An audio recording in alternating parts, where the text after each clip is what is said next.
बिस्मिल्लाहिर्रहमानिर्रहीम। अस्सलाम वालेकुम जी स्टूडेंट्स, आज के इस लेक्चर में हमने प्रेशर को डिस्कस करना है और इसमें हमने आर्टिकल नंबर 6.4 और 6.5 को इंशाल्लाह डिटेल से डिस्कस करना है। तो वीडियो को आपने एंड तक देखना है, इंशाल्लाह बहुत सारी चीज़ें आप सीखेंगे। सबसे पहले देखते हैं, देखें हमारे पास ये इस तरह का क्यूबाइड शेप का कोई बॉक्स है, ठीक है। अब उस बॉक्स को मैंने ज़मीन के ऊपर पहले इस तरह रखा है वर्टिकली, और उसी बॉक्स को मैं ऐसे करके मैंने इस तरह रख दिया, ठीक है। अब साफ ज़ाहिर है इस तरह रखें या इस तरह रखें, मास तो सेम रहेगा इनका। अब मास सेम रहेगा तो इन पर जो लगने वाली फोर्स है, जो ज़मीन इन पर लगा रही है वो सेम रहेगी, या ये जो ज़मीन पर लगा रहे हैं वो सेम रहेगी। अब सपोज करें ये बॉक्स जो है 100 न्यूटन की फोर्स लगाया जब इसको इस तरह वर्टिकली रखा गया, और जो इसका ये वाला एरिया था, एरिया ये था 2 स्क्वायर मीटर, ठीक है। 100 न्यूटन की फोर्स लगा रहा है और एरिया कितना 2 स्क्वायर मीटर। और जब इसको इस तरह रखा गया है, अब ये फोर्स उतनी लगाएगा क्योंकि मास सेम रहेगा तो फोर्स तो उतनी 100 न्यूटन की लगाएगा, लेकिन अब ये एरिया ज़्यादा हो गया। मान लो अब ये एरिया कितना हो गया 4 स्क्वायर मीटर, डबल एरिया उसका हो गया। अब मेरा आपसे ये सवाल है कि ये जो उसने फोर्स लगाई है 100 न्यूटन की, ये 2 स्क्वायर मीटर एरिया पर लगा रहा है, यानी ये ओवरऑल जो एरिया बन रहा है 2 स्क्वायर मीटर का एरिया बन रहा है। तो 1 स्क्वायर मीटर पर फोर्स कितनी लग रही है? साफ ज़रा 2 पर अगर लग रही है 100 की, तो 1 पर कितने की लग रही होगी? 50 न्यूटन की फोर्स लग रही होगी 1 स्क्वायर मीटर पर, ठीक है। और इसमें क्या है, अगर 100 टोटल लग रही है और 4 स्क्वायर मीटर पर है, तो इसका मतलब हर 1 स्क्वायर मीटर पर फोर्स कितनी लग रही है? तो देखो 100 को 4 हिस्सों में डिवाइड कर लो, हर 1 स्क्वायर मीटर पर फोर्स पता चल जाएगी। तो 4 को 4 हिस्सों में कैसे डिवाइड करेंगे? आप 100 को 4 से डिवाइड कर लें तो 25 आ जाएगा। 25 न्यूटन पर स्क्वायर मीटर पर फोर्स लग रही है, 25 न्यूटन की पर स्क्वायर मीटर, यानी 1 स्क्वायर मीटर पर 25 न्यूटन की फोर्स लग रही है। तो आपने क्या ऑब्जर्व किया कि जब ये हमारे पास, जब ये एरिया था 2 स्क्वायर मीटर का और फोर्स थी कितनी 100 न्यूटन की, तो कितनी फोर्स लग रही थी स्क्वायर मीटर पर? 50 न्यूटन की। तो 1 स्क्वायर मीटर पर जितनी फोर्स लग रही होती है वही बॉडी का प्रेशर होता है। यानी ये प्रेशर कितना ज़मीन पर लगा रहा है ये बॉक्स? 50 न्यूटन पर स्क्वायर मीटर का प्रेशर लगा रहा है। यानी प्रेशर होता है क्या? सिंपल यही देखना होता है कि वो बॉडी 1 स्क्वायर मीटर पर कितनी फोर्स लगा रही है, यही प्रेशर होता है। अब इसका प्रेशर, इसका ये कितना प्रेशर लगा रही है? 25 न्यूटन का 1 स्क्वायर मीटर पर ये बॉडी प्रेशर लगा रही है। यानी अब यहाँ पर हमें ये भी पता चल गया कि अगर एरिया कम हो तो प्रेशर क्या होता है? ज़्यादा होता है, और अगर एरिया ज़्यादा हो तो प्रेशर क्या हो जाता है? कम है, क्योंकि यहाँ पर सिर्फ 25 का प्रेशर लग रहा है और यहाँ पर कितने का लग रहा है? 50 का लग रहा है। और यहाँ पर इसी तरह, अब इसको हम बाद में भी देखते हैं कि इसका क्या फ़ायदा और नुकसान होता है कि अगर एरिया कम हो प्रेशर बढ़ जाता है तो उससे फ़र्क क्या पड़ेगा, आगे जाके वीडियो में देखते हैं। फ़िलहाल आप इतना याद रख लें, प्रेशर होता क्या है कि 1 स्क्वायर मीटर पर, 1 स्क्वायर यानी 1 स्क्वायर मीटर क्या होता है? 1 स्क्वायर मीटर को यूनिट एरिया भी बोलते हैं। यूनिट एरिया क्या होता है? एक ऐसा एरिया जिसकी हर साइड 1 मीटर हो। अब ये 1 मीटर नहीं है, सावधानी छोटी, लेकिन मान लो ये 1 मीटर है, तो ऐसा एरिया जिसकी हर साइड 1 मीटर हो, तो ऐसे एरिया को क्या बोलते हैं? Unit area. तो यूनिट एरिया पर यानी 1 स्क्वायर मीटर एरिया पर जितनी फोर्स कोई बॉडी लगा रही होगी वही उसका क्या होगा? प्रेशर होगा। जैसे हम यहाँ पर हमने देख लिया और यहाँ पर ये है प्रेशर का कंसेप्ट। अब बच्चों आगे कुछ मजीद प्रेशर के बारे में हम देखते हैं। तो इसको हम ऐसे भी डिफाइन कर सकते हैं, the force acting on unit area. Unit area समझ सकते हैं, 1 स्क्वायर मीटर एरिया पर जितनी फोर्स एक्ट कर रही है वही क्या कहलाएगी? प्रेशर कहलाएगी बॉडी का। यानी इसका जो प्रेशर है ज़मीन पर वो इतना होगा। वो हम उसको लेंगे कि मतलब कितनी फोर्स लग रही है यूनिट एरिया पर, वो उस बॉडी का प्रेशर होगा। अब आगे, the force should be perpendicular to the surface. जो फोर्स है वो सरफेस के परपेंडिकुलर होनी चाहिए। जैसे कि इस केस में ये बिल्कुल इस सरफेस पर जो ये बॉक्स फोर्स लगा रहा है बिल्कुल 90 डिग्री के हिसाब से लगा रहा है। जैसे फॉर एग्जांपल हमारे पास एक टेबल है, तो टेबल पर इस हिस्से पर कोई फोर्स ऐसे कोई लगा रहा है ऐसे। अब इसका हम नॉर्मल कंपोनेंट लेंगे, ये वाला, ऐसे इसको रिजॉल्व करेंगे तो ये वाला कंपोनेंट लेंगे, ठीक है। इसके लिहाज से फिर हम प्रेशर कैलकुलेट करें, तो यहाँ पर तो नॉर्मल कंपोनेंट से पहले ही परपेंडिकुलर था, तो यही आ गई हमारे पास। इसके बाद अगली चीज़ जो फोर्स की है, pressure in liquid acts in all direction, so pressure is a scalar quantity. देखो ये मैंने एक छोटा सा कोई पानी वगैरह लिया है, हमने कह लो कि नहर वगैरह है, उसका ये वाला इस तरह कोई है साइड है उसकी, यहाँ पर कश्ती है पानी के अंदर और ये उसकी सरफेस है। तो ये जो पानी है सरफेस पर नीचे की जानब लगाया गया, जो नीचे वाली गहराई वाली सरफेस है, और ये जो दीवार है इसके साथ खड़ी की पानी के साथ, उस पर इधर को लगाएगा और कश्ती पर ऊपर की जानब लगाएगा। तो देखो प्रेशर जो है पानी के ऊपर हर सिमत में लग रहा है, कोई ख़ास सिमत नहीं है। हम कहेंगे कि ये वाला पानी जो है वो सिर्फ एक ही सिमत में लगा रहा है, ऐसा नहीं हो। तो पानी हर सिमत में प्रेशर लगाता है, इसका मतलब प्रेशर की फिक्स्ड डायरेक्शन नहीं होती।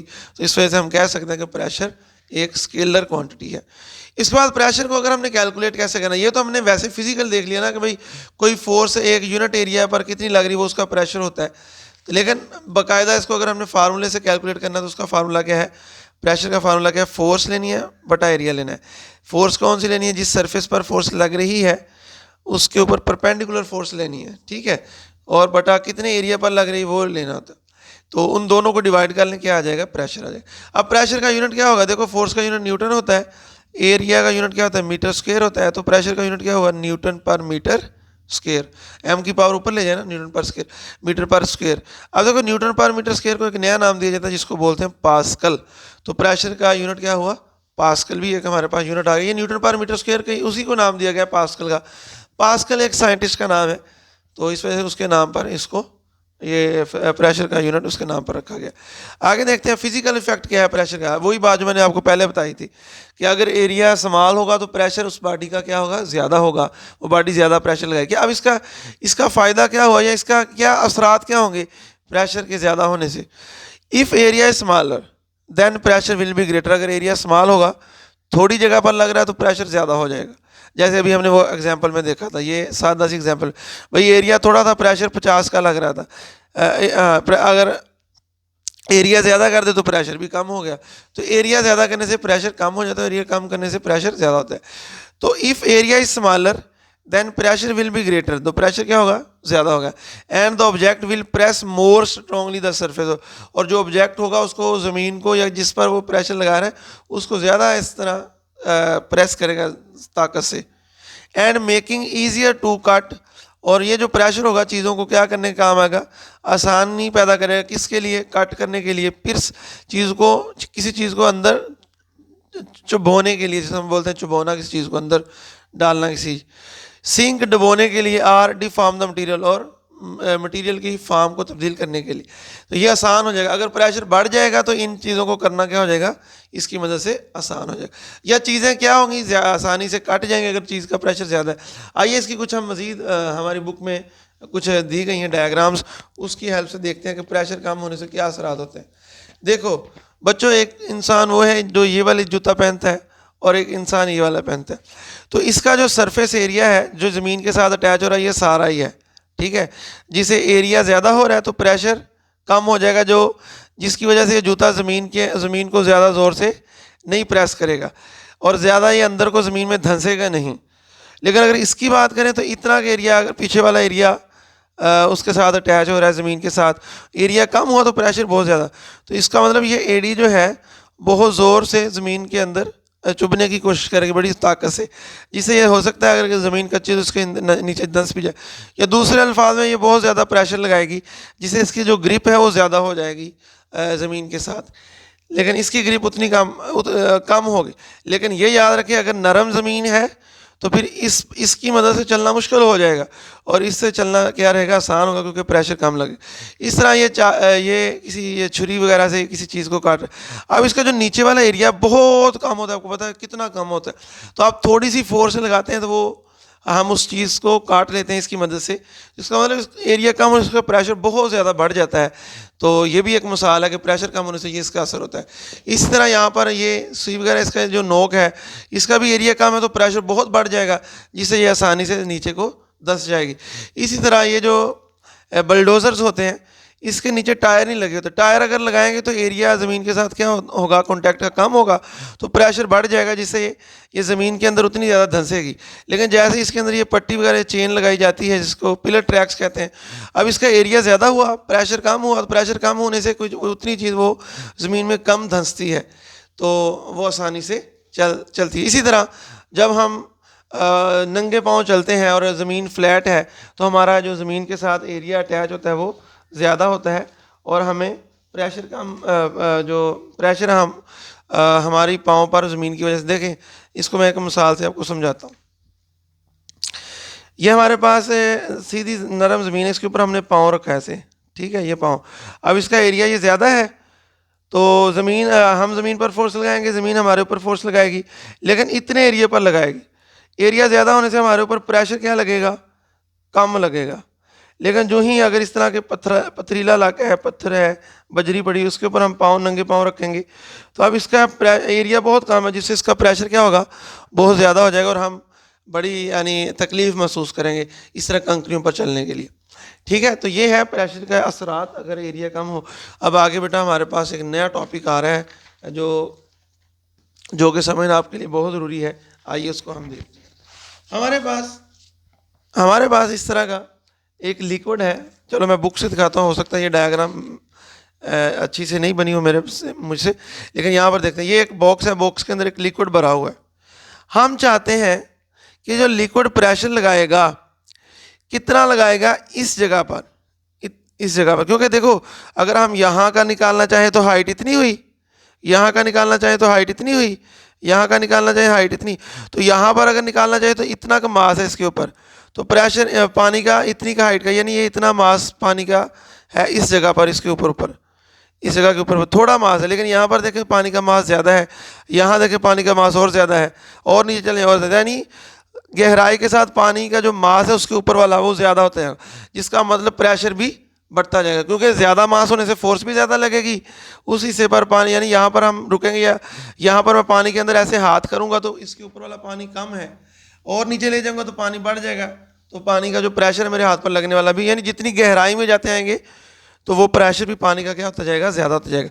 हमने यही मालूम करना है, हमने क्या करना, हमने यही मालूम करना है कि भाई अगर हम ये चाहते हैं कि यहाँ पर पानी का प्रेशर कितना लग रहा है, यहाँ पर कितना लग रहा है, यहाँ पर कितना लग, ये मालूम करना चाहते हैं, तो कोई ऐसा फार्मूला हमारे पास है कि हम मालूम कर सके? जी हाँ, अभी हमने वही फार्मूला के ड्राइव करना है कि किसी ख़ास गहराई पर कोई माया, कोई लिक्विड कितना प्रेशर लगाता है, तो वो फार्मूला हमने अभी कैलकुलेट करना है। हम एक काम करते हैं, हम पानी के अंदर एक इमेजिनरी एक बॉक्स ले लेते हैं। असल में यहाँ पर बॉक्स नहीं पड़ा हुआ, हम इमेजिन कर रहे हैं कि यहाँ इसके अंदर पानी के अंदर क्या पड़ा हुआ है, एक बॉक्स पड़ा हुआ है, ठीक है, क्यूबाइड शेप का। ये क्यूबाइड शेप कहलाती है, क्यूब नहीं, क्यूब जिसकी सारी साइडें स्क्वायर हों वो क्यूब कहलाती है, लेकिन जिस तरह ईंट होती है, ब्रिक होती है, तो वो क्यूबाइड की होती है, सारी साइडें उसकी स्क्वायर नहीं होती, कुछ उसकी रेक्टेंगल भी होती हैं। तो बहरहाल ये हमने ले लिया। अब देखो बच्चों, इस क्यूबाइड की हमने हाइट ली है, ये जो क्यूबाइड की ऊपर वाली सतह है ना, ये पानी की जो ऊपर वाली सतह है उसके साथ कोइंसिडेंट करनी चाहिए, ये वाली। और फ़र्ज़ करो ये पानी की हमने यहाँ तक क्यूबाइड लिया, पानी नीचे और भी है लेकिन हमने यहाँ तक लिया, कहीं तक भी ले लें, यहाँ तक ले लें, बात एक ही, हमने तो सिर्फ एक जनरल वैल्यू ले ली कि यहाँ तक हमने ले ली। अब इस क्यूबाइड की जो हाइट है वो हमने h मान ली है, ठीक है, इसकी यहाँ से यहाँ तक जो हमने क्यूबाइड लिया वो h हाइट का है, कुछ भी हो सकती है हाइट, हमने मान ली कि h।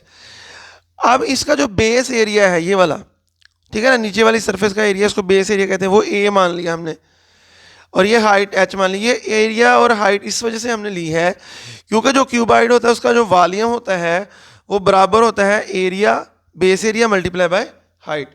तो देखो यहाँ पर मैंने लिखा भी हुआ है, ये देखें, ठीक है, जो वॉल्यूम ऑफ क्यूबाइड होता है क्या होता है, base area multiply by height.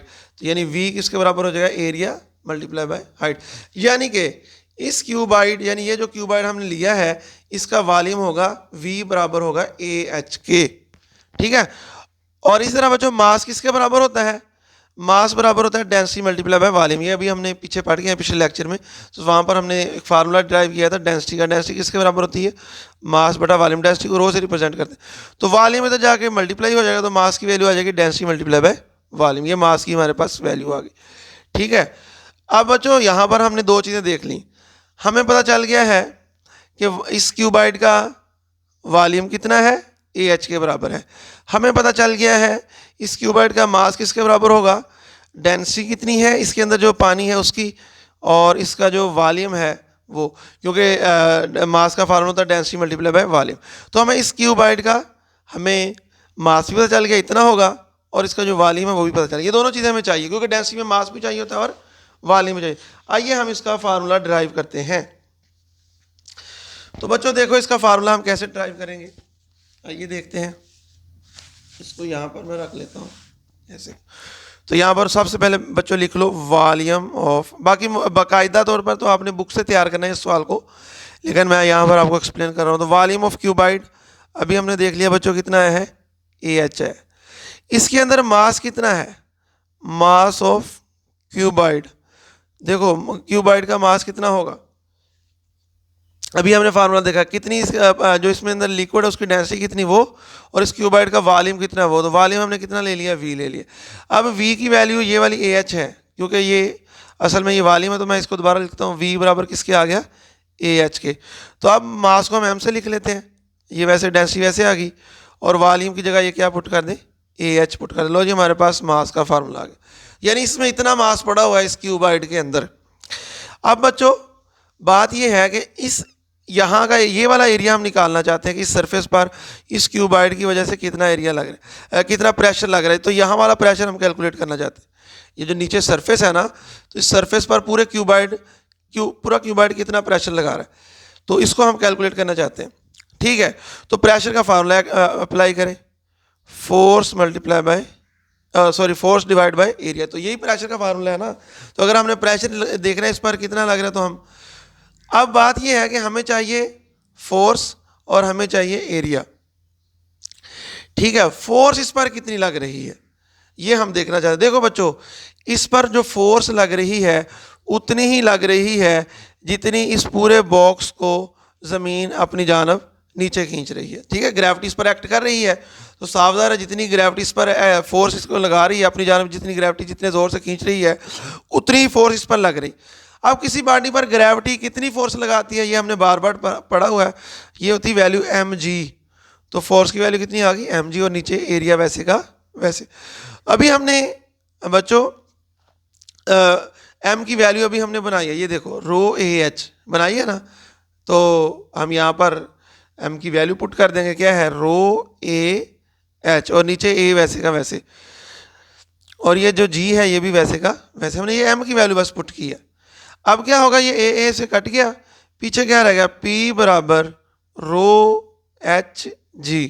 लो बच्चों, this is the formula to calculate pressure at any height, at any depth भी कह सकते हैं, किसी भी डेप्थ पर हमें H की वैल्यू पता चाहिए। जैसे ये पानी है किसी सिलेंडर में, हम यहाँ पर निकालना चाहते, तो हम ये डेप्थ निकालेंगे यहाँ से यहाँ तक कितनी गहराई, तो वो पुट करें। उस अगर पानी है तो पानी की डेंसिटी तो फिक्स रहती है, मैं आपको बता देता हूँ 1000 होती है, वो तो फिक्स रहती है। बस आपको ये हाइट चाहिए, आप यहाँ का प्रेशर कैलकुलेट कर सकते हैं। ठीक है, तो इसका मतलब ये हुआ कि हमने जो डेरिवेशन की थी वो क्यूबाइड लेकर की थी, तो यहाँ पर कोई भी ज्योमेट्रिकल टर्म नहीं आई कि ये शो कर रही हो कि क्यूबाइड जो प्रेशर है वो क्यूबाइड पर डिपेंड कर रहा है। इस वजह से आप यहाँ पर कोई और भी डायग्राम ले लें, वो स्फेयर ले लें, कुछ और ले लें, तो हर दफ़ा रिजल्ट यही निकलेगा किसी खास डेप्थ पर। लेकिन आसानी के लिए हमने ये लिया था, तो इस वजह से ये देखो कितना आसान था, तो हम आसानी से, तो ये है फार्मूला बच्चों। अब इस फार्मूले का मतलब क्या है, देखो आम हालात में डेंसिटी हम लेते हैं पानी को, तो ये तो डेंसिटी पानी की लेते हैं, तो ये तो फिक्स हो गई। जी की वैल्यू भी आपको पता फिक्स होती है, 10 होती है, बस H वेरी करता है।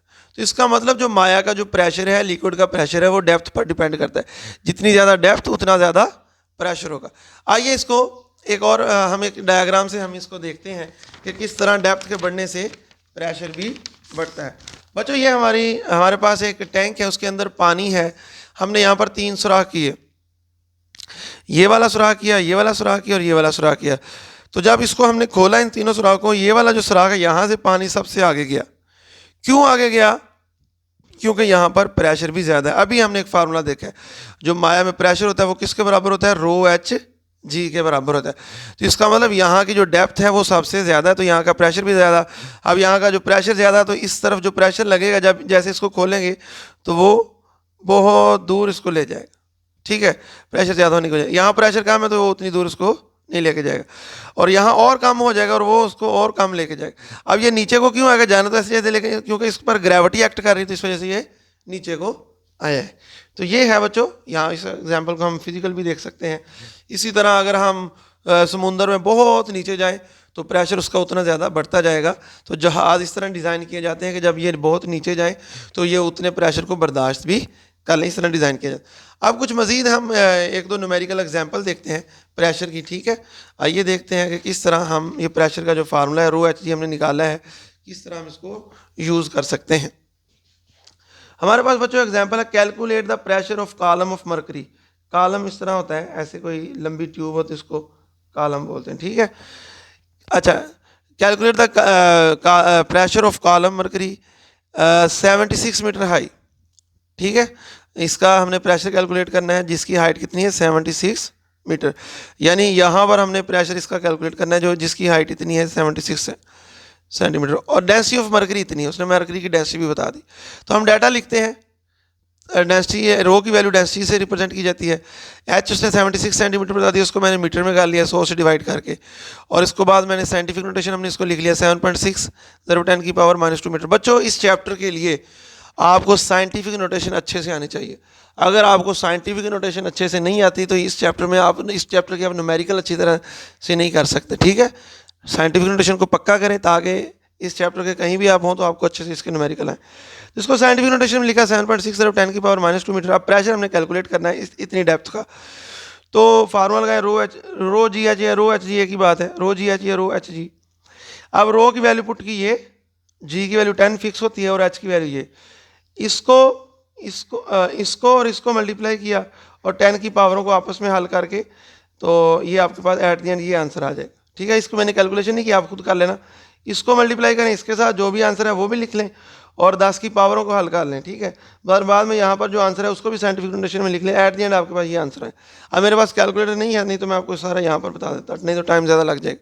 तो इतना प्रेशर उस पर लग रहा है अगर 76 सेंटीमीटर 76 सेंटीमीटर का मरकरी कॉलम। नेक्स्ट क्वेश्चन है सिलेंड्रिकल वाटर टैंक। चलो ये इसको मैं आपको डायग्राम से समझा देता हूँ। ये एक बिल्डिंग है बच्चों, इस बिल्डिंग की हाइट कितनी है 20 मीटर, और इसके ऊपर एक टैंकी है सिलेंड्रिकल टैंकी, उसकी हाइट कितनी है 2 मीटर। वो कहता है इसके अंदर पानी है और पानी से पूरी भरी हुई है यहाँ तक। अब यहाँ से एक पाइप है, फर्ज करो जा रहा है, पाइप भी बंद है आगे से, तो पाइप में यहाँ पर प्रेशर कितना होगा ये प्रेशर आपने बताना है। तो देखो बच्चों, यहाँ पर प्रेशर मालूम करने के लिए हमें यहाँ से लेकर यहाँ तक की हाइट चाहिए, ठीक है। यहाँ से लेकर यहाँ तक की हाइट चाहिए हमें। तो हाइट कितनी है, ये 20 मीटर उसने बताई बिल्डिंग की हाइट, और ये टैंकी की हाइट 2 मीटर, तो टोटल हाइट कितनी होगी 20 + 2 कितनी होगी 22 मीटर। और डेंसिटी ऑफ वाटर तो आपको पता है ये 1000 होती है, और प्रेशर हमने कैलकुलेट करना, वही फार्मूला रो जी एच, रो की वैल्यू पुट करो, जी की पुट करो, एच की पुट करो, इनको मल्टीप्लाई कर दो, ये आ जाएगा 22,20,000 पास्कल का प्रेशर। लेकिन आप इसको साइंटिफिक नोटेशन में लिख लें, यहाँ पर पॉइंट ले जाएं तो ये आ जाएगा हमारे पास 2.2 × 10⁵ पास्कल का प्रेशर आ जाएगा। तो यहाँ तक बच्चों आपका ये लेक्चर मुकम्मल होता है। उम्मीद है आपको प्रेशर के बारे में काफ़ी चीज़ें क्लियर हुई होंगी। चैनल को सब्सक्राइब कर लें अगर आपने सब्सक्राइब नहीं किया। अल्लाह हाफिज़।